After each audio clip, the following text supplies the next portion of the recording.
With you or without you, and we're talking about the Congress. The president vows to act alone if needed to implement his agenda.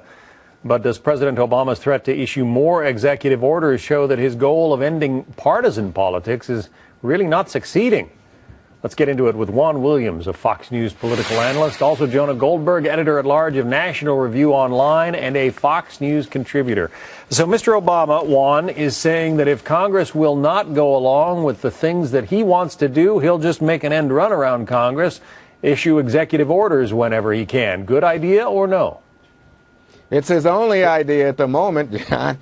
He's a frustrated man, and I was actually worried that yesterday he would come out and be pretty resigned about the difficulty in dealing with an unpopular Congress and attack that Congress. But I don't think that's what he did. I think he benefited from the idea that there are such low expectations for what he can do given the congressional intransigence, especially among the Tea Party Republicans in the House, and simply said, here are some steps that I want to take, things that we can do. The only real direct threat was to say he would veto any effort to place further sanctions on Iran at this moment. Yeah, Juan, let me stick with you for just a second because, you know, unpopular Congress, yes, but each of its members has been duly elected just as he has, and they all have ideas and constituents to serve. Why not, you know, try to bridge some of these differences and work together?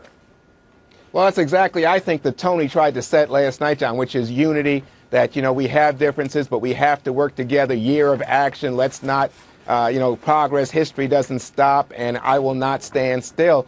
But the fact is that people do go beyond politics. And right now, I think that the reason that Congress is in such disrepute with the American people is it's just become an arena for more and more politics, endless finger pointing, and not getting anything done. I think the president indirectly was trying to say to the American people he doesn't want to be part of that mess. Well, you say, Jonah, that the president has turned off a lot of independence through his actions thus far, and that's part of the problem that he faces now.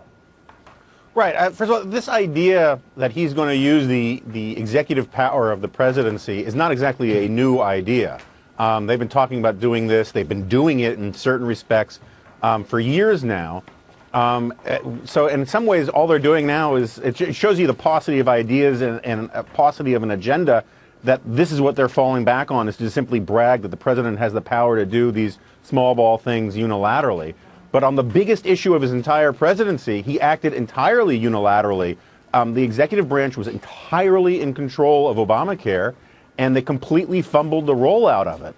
And so I'm not sure that bragging about how he's going to continue to go his own way whenever the Congress doesn't, agree with him, is all that useful to him. I think really what he's doing here more than anything else is simply sort of, as Bill Clinton did, saying that he was still relevant. He is trying to make it sound as if he's still in charge of things, when really this White House is basically at sea, doesn't know what to do, doesn't know how to do it. In last Sunday's Washington Post, they had a White House aide explaining that now that the election is over, they really don't know how to craft an agenda without doing it in opposition to Republicans. That's who they see themselves as, is simply the people stopping the barbarian Republicans. Well, we are going to continue to watch, obviously, as the president tries to implement some of these things that he talked about last night. Jonah Goldberg, Juan Williams, good to have you on. Thanks for sharing your thoughts. You're welcome, Thank you. Jim.